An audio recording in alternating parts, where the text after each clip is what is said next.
Beijing's hotels expecting an Olympic windfall are coming up empty-handed. Those that jacked up prices ahead of the event have had to cut back due to a poor showing in bookings. Tourism officials say Beijing's four-star hotels aren't even half booked compared with normal occupancy of 80% in August.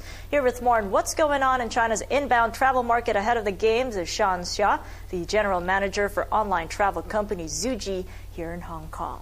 Sean, good to have you with us. So do you think this is a case of blaming it all on Beijing's hotels for just jacking up prices? No, I think it's a combination of factors. First would be the oversupply. I think a year ago there were 400 hotels in Beijing. There are now 800. Right? They built up in anticipation of demand.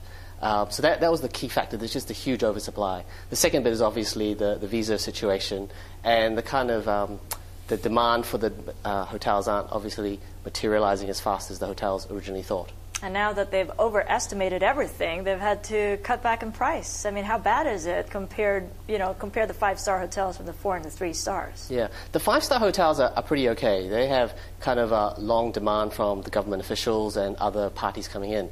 It's the 3 and 4 star where there's opportunity. We're seeing competitive pricing now of about up to 30% off the original pricing. And is that attracting a lot of the last-minute visitors? Absolutely. Assuming, of course, they've got the Chinese visa, because that's also a problem. Yes, it is. We're finding an increased demand on Zuji at the moment. Obviously, the travelers are coming on to look for these last-minute hotels. And we offer what's called instant confirmation, instant availability. So as soon as a hotel is available in Beijing, it instantly gets updated on the Zuji site.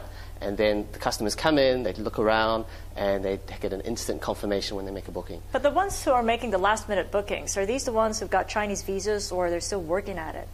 I would say it'd be the ones that have already got it. A lot of the Hong Kong customers, we're finding, don't need a Chinese visa. So they go straight in, obviously, under their current Hong Kong identification. So we're seeing a lot of demand from local Hong Kong people going up and wanting to be in the city for the games. So it's not really a whole lot. I mean, those people who've got Chinese visas, you would assume, had already booked their bookings way before all the restrictions happened in March. So it's not a big market, is it? Well, I think it's a combination of two factors. The first one being the fact that a lot of the groups that have already planned and booked and visa are fine. So they're okay. It's just the ones that are trying to organize kind of last minute or kind of instant demand ones. Those are the ones that are missing out. Those are the ones that thought we could leave it till a bit later. We didn't expect such changes to what's happening. And those are the ones that are getting caught out. But the great news for the hoteliers is we're partnering with them to put that inventory that they thought they were going to sell online at Zuji. So how are your level of bookings looking now ahead of the Olympics? Just 2 weeks ahead of the Olympics, would you say it's at par or even better or less? I would say it's better. The hoteliers are working with us because obviously in this current situation there's opportunity. So they were healthy before the Olympics, and as we get closer they're getting healthier because there is more supply that's coming online at Zuji. Was that a last-minute arrangement with the hoteliers when they weren't getting the bookings? No, we have this agreement with hoteliers where we kind of help them through the entire value chain. So from early bird through to mid-season through to last minute, we're there for them. We're essentially partnering with them to make it available. And it's also great for consumers, the ones that didn't book early, and it's still available on Zuji. Still available and the prices are still falling. Do you feel that 30% off is not enough for them to entice them to actually make that booking?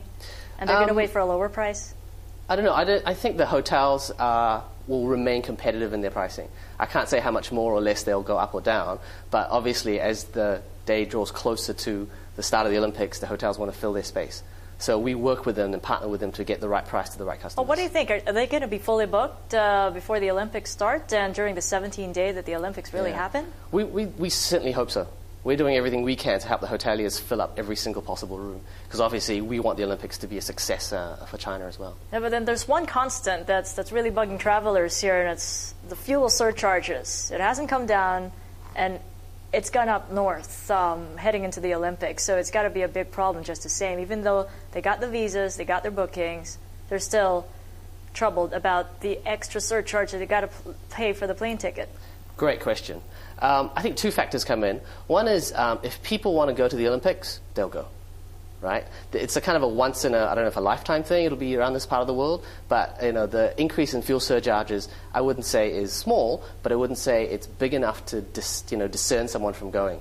And the second thing about fuel surcharges is kind of two levels. There's a long haul and there's a short haul. We're finding that demand for the long haul's not as popular as before, but we're finding a lot more short haul. And Beijing falls into that short haul bucket.